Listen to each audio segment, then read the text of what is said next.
Bienvenidos. En el presente video vamos a ver el laboratorio de resistencia aerodinámica. Este laboratorio consiste en poder determinar de forma experimental el coeficiente de resistencia de un vehículo terrestre al estar inmerso en flujo turbulento. Este vehículo tendrá la geometría particular de los vehículos de espalda plana y se va a estudiar para diferentes condiciones de Reynolds y también cuando tenga un obstáculo adelante de él y atrás. Para poder llevar a cabo el laboratorio se realizará una metodología y se mostrará toda la regla experimental para poder realizar los ensayos. Vamos a ver los resultados y ustedes van a tener que sacar las conclusiones del mismo. Bueno, antes de meternos de lleno en la realización del laboratorio, vamos a hacer unos comentarios sobre el campo fluidodinámico que se genera en un vehículo típico al estar circulando en una carretera. Bueno, esa imagen bastante didáctica nos muestra aproximadamente el campo de velocidades y el campo de presiones que estaría teniendo este vehículo. La velocidad está representada en forma de vectores de diferentes longitudes, lo cual estaría representando el módulo de la velocidad en esos puntos, y el campo de presiones a través de una escala de colores, donde rojo sería un valor de presión elevado y la parte celeste la presión más baja. Si analizamos la parte delantera del vehículo, ahí vamos a ver que hay una zona donde la velocidad se detiene la velocidad. Estamos en presencia de un punto de estancamiento. Y además tenemos una distribución de presiones con un valor alto. Esa distribución de presiones nos va a generar una fuerza resultante, que en esa zona va a estar empujando el auto hacia atrás. Bueno, la distribución de presiones en un auto en la parte delantera es en gran medida una parte importante de la resistencia.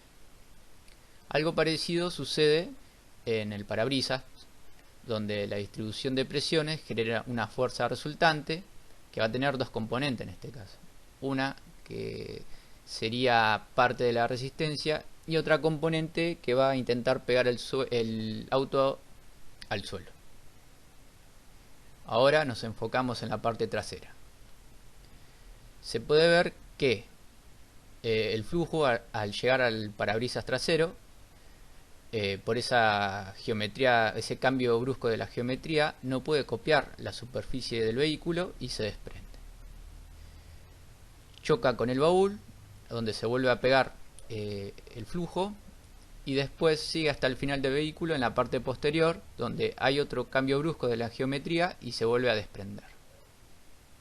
La primera zona de desprendimiento entre el parabrisas trasero y el baúl se genera una zona de recirculación donde la presión es muy baja y ahí estamos en presencia de una burbuja. En la parte trasera sucede algo similar, el flujo se desprende, se generan zonas de recirculación y la presión baja. Además de en que esa zona, conocida como la estela, se producen desprendimientos vorticosos. Ambas zonas de presión baja actúan como zonas de succión y tienden a tirar el vehículo hacia atrás. Así que también esas zonas en gran medida influyen en la resistencia total del vehículo. El modelo que vamos a usar en el laboratorio no va a ser de la forma de un vehículo típico, sino va a tener la forma de un vehículo utilitario, donde la parte posterior es totalmente plano. Estos vehículos se los conoce como vehículos de espalda plana. ¿Qué particularidad tienen estos vehículos con respecto al campo fluidodinámico? Es que se genera una estela grande con zonas de recirculación, donde esta estela o la estructura que tiene la estela determina en gran medida el valor final de la resistencia aerodinámica. Alrededor del 50 o 60% de la resistencia se lo lleva la estela. Por eso Muchos diseñadores o ingenieros lo que buscan es modificar la estructura de esta estela, ya sea con elementos de control pasivo o activos. Al lograr modificar la estela en una forma favorable para la disminución de la resistencia, vamos a estar disminuyendo el consumo del combustible y también la polución, cosas muy importantes hoy en día. Acá tenemos una imagen donde vemos la distribución de velocidades típica de este tipo de vehículos de espalda plana, donde sobresalen las zonas de recirculación. Fíjense que tiene una longitud bastante importante y está en el orden de una o dos longitudes del vehículo. Bueno, toda esa zona es la que de baja presión, que actúa como una succión tirando el auto hacia atrás. Por eso es muy importante tratar de disminuirla en tamaño, ¿no? Y otra cosa, no solo disminuir el tamaño de esta burbuja vamos a ahorrar combustible, sino que además de lo que serían los gases que contaminan el ambiente, sino que también vamos a lograr una mejor maniobrabilidad del vehículo. También tengan en cuenta que esta estela produce desprendimientos que si tenemos un auto atrás van a chocar contra el auto y bueno, eso va a generar inestabilidades en el vehículo que tengamos atrás. Ni hablar cuando esté lloviendo, todo ese efecto de spray que puede generar la estela sobre un vehículo en la parte posterior. Volviendo al laboratorio, lo que vamos a hacer es determinar experimentalmente el coeficiente de resistencia para un modelo de vehículo terrestre, para diferentes condiciones de operación al estar inmerso en flujo turbulento. Remarco lo de flujo turbulento porque hay muchos estudios similares a lo que vamos a hacer en el laboratorio, pero lo realizan en un túnel laminar. Y nosotros en la realidad, cuando estamos en una carretera, estamos inmersos en la capa límite atmosférica. En esta capa límite atmosférica el nivel de turbulencia es alto, es totalmente turbulento el flujo. Bueno, las condiciones de operación van a ser para diferentes Reynolds, en este caso uno correspondiente a 6 metros sobre segundo y otro a 10, y vamos a poner un obstáculo. Ese obstáculo va a estar en primera instancia delante del modelo y lo vamos a ir moviendo y vamos a ver cómo impacta en la resistencia. Y después lo vamos a poner en la parte posterior del modelo y lo mismo, vamos a ver cómo varía la resistencia. Entonces, para cuantificar de una forma esa resistencia vamos a usar una balanza aerodinámica. La balanza aerodinámica nos va a dar la resistencia total, la sumatoria de la resistencia por fricción y por presiones. No podemos obtener una en particular con este método. Nos va a dar un valor de resistencia en gramos y nosotros aplicando la formulita que ya conocemos, que la resistencia es igual a la presión dinámica por un área de referencia por un coeficiente de resistencia. Con esa formulita podemos despejar el CD. Y bueno, y ver cuál es el comportamiento para estos Reynolds. Y como complemento vamos a utilizar catavientos para ver cómo interactúa el flujo con las superficies en las diferentes partes del modelo, sobre todo en aquellas donde tiene un cambio brusco de geometría, ¿sí? Con respecto al arreglo experimental, el túnel de viento que utilizamos es el de laboratorio de circuito cerrado, túnel de viento turbulento. Y vamos a tener, fíjense en la imagen a la derecha abajo, tenemos un esquema del arreglo experimental del modelo y la balanza aerodinámica. Vamos a tener un bastidor que va a estar vinculado a nuestra balanza aerodinámica y arriba de la balanza se va a roscar el modelo.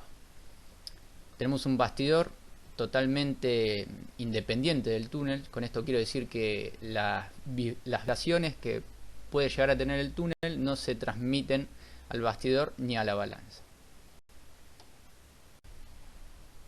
Para saber en qué condición de velocidad está operando el túnel, vamos a utilizar un tubo pitot y un manómetro digital, donde ya el manómetro digital nos da la presión dinámica y la velocidad en metros sobre segundo. El pitot obviamente se instala en una zona de aguas arriba y donde no altere el flujo que está incidiendo sobre el modelo, ¿no? Este es el modelo que vamos a utilizar, una geometría de un vehículo de espalda plana, donde tiene todos los bordes vivos, digamos, terminación brusca, cosa que seguramente va a favorecer al desprendimiento de la capa límite. Acá en el modelo, en la parte delantera, en la parte frontal, se ve que hay una superficie con una pendiente bastante importante, donde hay un cambio de geometría brusco. Y en la parte posterior también hay otra pendiente mucho más suave.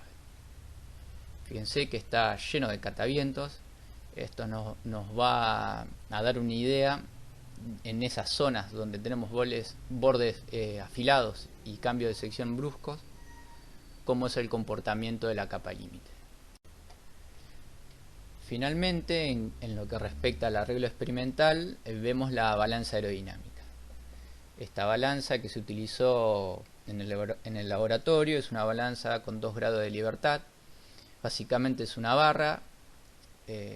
Esta es de acero inoxidable, pero puede haber de aluminio u otros materiales, donde sus laterales se mecanizan. Esto favorece la deformación en el sentido del mecanizado. Sobre la sección donde se mecaniza se instalan string gauge o galgas extensiométricas.